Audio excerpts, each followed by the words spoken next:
कराची से आपको खबर देंगे, नॉन फाइलर्स की सिम्स ब्लॉक करने का मामला। इस पर तर्जुमान पीटीसीएल का मौक़िफ़ सामने आया है। तर्जुमान पीटीसीएल का कहना है कि एफबीआर की नॉन फाइलर्स के 5 लाख कनेक्शंस ब्लॉक करने की हिदायत का भी जायजा ले रहे हैं। नॉन फाइलर्स की मोबाइल फोन सिम्स ब्लॉक होने वाली है। हुकूमत की हिदायत पर एफबीआर ने मोबाइल फोन सिम्स फौरी ब्लॉक करने की ठान ली है।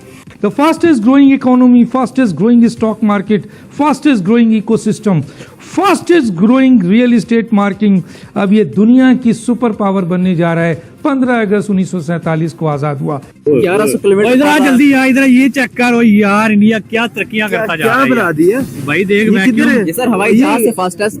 ये तो मुझे लग रहा है कि ये कोई मिसाइल जा रहा है। क्या आपने कभी हाइपरलूप के बारे में सुना? हाइपरलूप क्या होता है?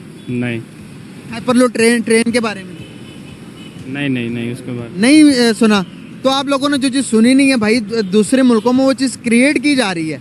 इसकी स्पीड जो है 1100 किलोमीटर पर आवर, मतलब हवाई जहाज से डबल स्पीड है। क्या लोगों के पास टाइम नहीं है? एक बात बता दूं, 1500 किलोमीटर पे गौरी मिसाइल पाकिस्तान का चलता है, तो ये 1100 पे बना के क्या हमारे मिसाइल के साथ में जाना चाह रहे हैं? कैप्सूल लेविटेट करेगा, मतलब हवा में रहेगा, और इसकी स्पीड होगी 1200 किलोमीटर प्रति घंटा। 1200 किलोमीटर पर घंटा स्पीड। पाकिस्तान आजाद हुआ है 14 अगस्त 1947 को, और भारत भी आज़ाद होता है 15 अगस्त 1947 को। आज भारत इस खित्ते की नहीं बल्कि इस दुनिया की सुपर पावर बनने जा रहा है। Fastest growing economy, fastest growing stock market, fastest growing ecosystem, fastest growing real estate market. तो अब ये सूरत हाल है उस इंडिया की जो एक दिन बाद हमसे आज़ाद होता है। और पाकिस्तान कहाँ खड़ा है सियासी तौर पर, आइनी तौर पर, अखलाकी तौर पर, माशी तौर पर, समाजी तौर पर। बेसिकली तो ये कंपैरिजन बनता ही नहीं है। वो एक दिन बाद आज़ाद हुए, हमारे बाद कोरिया आज़ाद हुआ, सिंगापुर आज़ाद हुआ, बहुत से ममालिक हैं जो हमारे बाद आज़ाद हुए। आप बांग्लादेश का भी जिक्र कर लीजिए। तो मकसद ये है कि इंडिया में, आपने पर्टिकुलर सवाल इंडिया का किया है, तो इंडिया में नेहरू साहब की ऑटोबायोग्राफी पढ़िए। वो लीडर थे और हमें लीडर नहीं मिला। हमने लीडर क्रिएट करने की कोशिश की बार बार, और ऐसे लीडर क्रिएट आपको पता है होते नहीं है, लीडर बाय बर्थ पैदा होता है। ये बड़ी अच्छी बात कही है। हम लाते हैं टॉक शोज और अनलिमिटेड एंटरटेनमेंट सिर्फ YouTube पर। अगर आपने अभी तक हमारा चैनल सब्सक्राइब नहीं किया तो अभी सब्सक्राइब करें और बेल आइकॉन को क्लिक करके हमारी लेटेस्ट वीडियोस के बारे में अपडेट जानें। आज भी जो लीडर हैं वो आप जरा उनका बैकग्राउंड चेक कर लीजिए, उनके ऊपर गौर कर लीजिए। तो इंडिया में जो लीडरशिप थी, उन्होंने, अगर आपको याद होगा कि हमने भी 5 साला मंसूबे बहुत बनाए, हर बार कहते थे 5 साला मंसूबा, तो उन्होंने 22 साल का मंसूबा बनाया। उन्होंने उस वक्त जब आजाद हुए तो उन्होंने कहा कि 22 साल के बाद क्या प्राइसेस होगी चीजों की, तो उन्होंने उसी दिन इंप्लीमेंट कर दी। और जब वो 22 साल तक पहुंचे तो दुनिया उनकी बदल चुकी हुई थी। वो 132 या 35 करोड़ लोग हैं और हम 25-26 करोड़ लोग हैं। हमने रिवर्स गियर लगाया और ऐसा लगा रिवर्स गियर के कोई कंपैरिजन नहीं है। तो लिहाजा मैं ये समझता हूँ कि जिम्मेदारी किसके ऊपर डालेंगे? ये अगर हमारा मुल्क नहीं तरक्की कर सका और 17 साल यकीनन नेहरू को, भारत को नेहरू मिल गया और बहुत सारी लीडरशिप भी मिल गई, और आप कहाँ ये रिस्पॉन्सिबिलिटी डालेंगे जिसकी बुनियाद पर आज पाकिस्तान कहाँ खड़ा है और भारत कहाँ खड़ा है? आपने बड़ी सही बात की। बांग्लादेश 1970 के बाद आज़ाद होता है, वो हमसे बहुत आगे है। अफगानिस्तान भी आगे हो गया है, ईरान भी आगे हो गया है, श्रीलंका जो अभी डिफॉल्ट में वो भी आगे जा रहा है।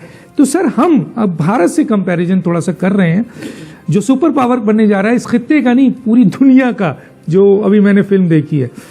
तो मुझे ये सर बताइए कि इसकी जिम्मेदारी आप कहाँ डालेंगे एक बिल्कुल आज़ाद हैसियत में? सर देखिए डॉक्टर साहब, जिम्मेदारी आपकी भी थी और मेरी भी थी और बाकी अवाम की भी थी। हम अगर ऐसा लीडर चुन लेते हैं जो इस मुल्क के लिए या अवाम या रियासत पाकिस्तान के लिए बेहतर नहीं है, उसकी क्वालिटीज नहीं है कि यहाँ तो चॉइस जो है वोट डालने की वो पसंद और नापसंद है, और बरादरी सिस्टम है और एक कल्ट सिस्टम है जिसके बेस पे लोग वोट डालते हैं। मैं ये समझता हूँ कि थर्ड वर्ल्ड कंट्रीज के लिए इस किस्म की जमहूरियत सूट नहीं करती, क्योंकि लोग जालियत को फेस करके एक बंदे को पसंद करना शुरू कर देते हैं और उसको वोट डालते हैं। वो शायद इस काबिल नहीं।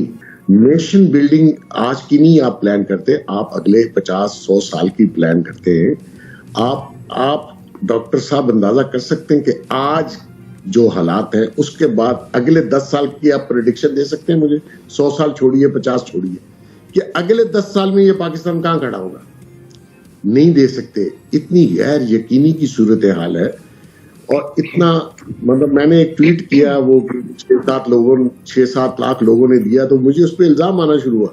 तो मैंने कहा मैं मायूसी नहीं, मैं आपको ग्राउंड रियलिटी बता रहा हूँ। यस, अगर किसी ने आंखें बंद की हैं तो वो उसका कसूर है, मेरा नहीं है। Imran Khan Sahaba, the fastest growing economy, fastest growing stock market, fastest growing ecosystem, fastest growing real estate marketing, अब ये दुनिया की सुपर पावर बनने जा रहा है। 15 अगस्त 1947 को आजाद हुआ। पाकिस्तान कहाँ खड़ा है, उसकी रिस्पॉन्सिबिलिटी कहाँ फिक्स करेंगी आप? बहुत शुक्रिया डॉक्टर साहब। पहली बात तो ये है कि अगर हम लीडरशिप की बात कर रहे हैं, लीडरशिप की फुकदान की बात कर रहे हैं, तो कल का वाकया आप देख लीजिए। हमारे यहाँ लीडरशिप उस वक्त क्या कर रही थी? हमारे यहाँ जो पॉलिटिकल लीडर्स हैं या मुख्तलिफ अपने अपने मोहल्ले के लीडर्स हैं, वो क्या कर रहे हैं? वो टिकटॉक कंटेंट क्रिएटर्स से आगे बढ़ ही नहीं पाए हैं। और वो एक दूसरे के मुकाबले में कोई अगर 50 रुपए ईदी दे रहा है तो कोई 500 रुपए ईदी दे रहा है। ये लीडरशिप का मयार है पाकिस्तान। ये हमारी 5 साल नहीं 10 साल आप छोड़ दे, 5 महीने की आगे जो प्लान्स हैं वो इस पे उनका कुल उनका जो दायरा है बस इतना ही है। इतनी ही इनकी सोच यहीं तक पहुंचती है। हमारी जो तरजीहात है वही गलत है। हमारी तो जो तरजीहात है वो यही है कि कौन जेल में है, किसके जेल से एसी निकलवा दें, या किसकी जो अहलियां हैं उनको बिल्ले ना दें ईद पे। ये हमारी तरजीहात जो है ना, ये एक दूसरे की टांग खींचना, एक दूसरे को रोकना, ये हम गलत है। यूरोप के अंदर यूरोपियंस को लोगों को हैरान किया है इन्होंने ये वाला अपना जो डिजाइन देके।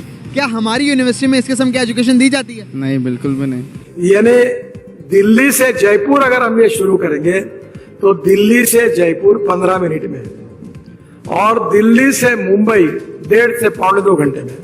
मैं अभी थोड़ी देर पहले एक न्यूज सुन रहा था कि जी यूरोप वालों ने इंडिया की ट्रेन मंगवाई है। बिल्कुल सर, ट्रेन मंगवाई है। देखें इंडिया कितनी ज्यादा तरक्की कर रहा है। अभी लोग उनकी ट्रेन पे पहुंचे थे, उन्होंने एक नई चीज इजाद कर ली।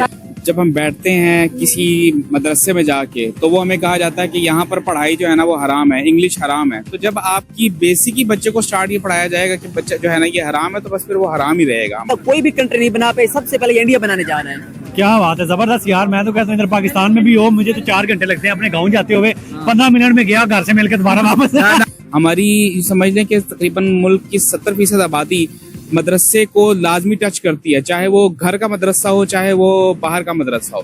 क्या कभी दुख होता है ऐसे कि यार जब आप दूसरी तरफ देखते हो इंडिया चांद पे जा रहा, इंडिया कभी न्यू क्रिएशन कर रहा, हर एक चीज में IT सेक्टर में इतना डेवलप कर गया, दुख होता है ऐसा पाकिस्तानी के यार हमारा मुल्क एक ही साथ आज़ादी ली थी, आज हम पीछे रह गए, वो आगे निकल गए? हाँ जी, दुख तो होता है। उसने अपनी जो बेस बनानी है वो ये बनानी है कि भाई मैंने जन्नत हासिल करनी है, तो इस तरीके से तो सिंपल सी बात है, जन्नत नहीं मिलनी।